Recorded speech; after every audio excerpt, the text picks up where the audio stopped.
The foul odor of blue-green algae, not on the Treasure Coast right now, where there are concerns about discharges later in the year, potential ones, but in Palm Beach County. We first told you about this last week, and WPTV News Channel 5's Matt Cesney back there live, where it seems, Matt, to have gotten worse. Yeah, Michael, you know, the smell was the first thing we noticed when we got here this morning. The algae, of course, still here from when we first saw it last week, but this wind is now kicking up the odor, and many people who live around here believe that this algae is coming from Lake Okeechobee. But the Army Corps of Engineers today told us that's what's happening out here is not because of Lake O. It was just like a little spot like that. The smell hits James Sylvester, he says, as soon as he goes outside his home. It's just one of those smells. It's just so unique. It's just horrible. The water outside his home is part of the C51 Canal and feeds into Lake Clark. And it's apparently filled with the floating green-colored algae underwater and the familiar blue color on top of the water. I'm concerned. I'm very concerned.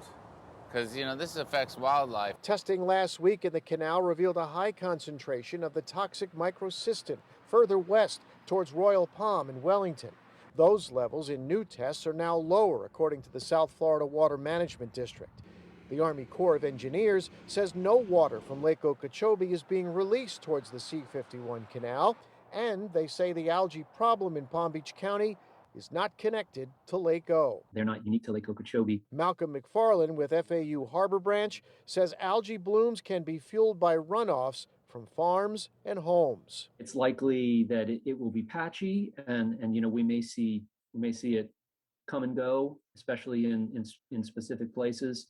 But I think it's likely to be around for quite a bit longer. And that's something to worry about for people living near the water. This weekend, you come out here, you'll see boats galore, jet skis galore, and they have no idea what they're getting themselves into. And experts do warn that people should avoid contact with water when there is algae in it.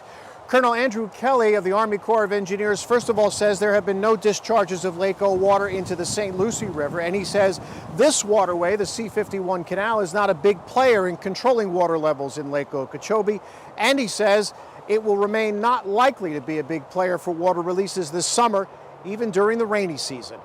We're live in Palm Beach County. Matt Cesney, WPTV News Channel 5.